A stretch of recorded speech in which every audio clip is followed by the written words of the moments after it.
talk about, this is the Poseidon rose that I have. It's a lavender color rose. It's actually a shrub, but let me show you how the bloom looks like.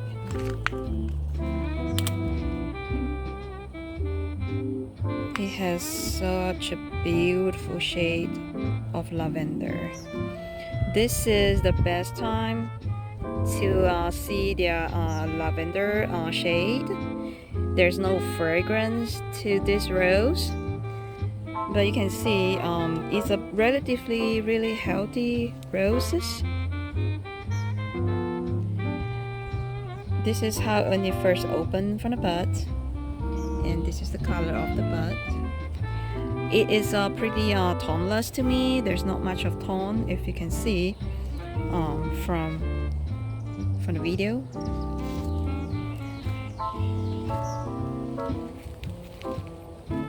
Just really gorgeous roses. The best time to actually look at this rose really is at the evening time.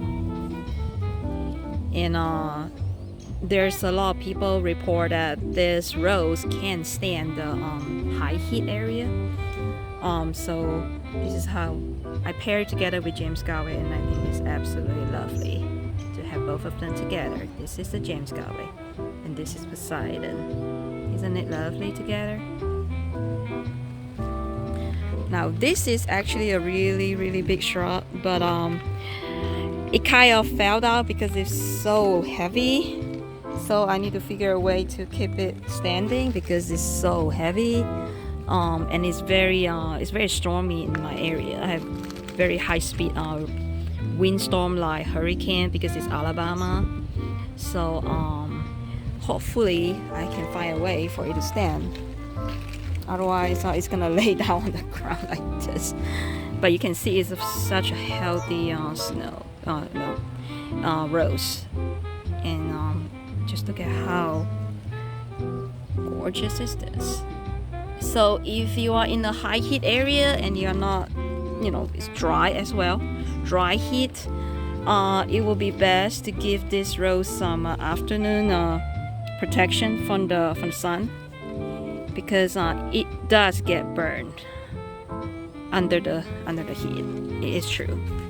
So but look at this, how gorgeous is it? I have more here. Maybe later I can cut a bouquet out of this, but I don't know, it's feel like such a waste to cut it because it's so beautiful right now. This is probably the only time of the year that I do not need to cut my roses. So this is Poseidon.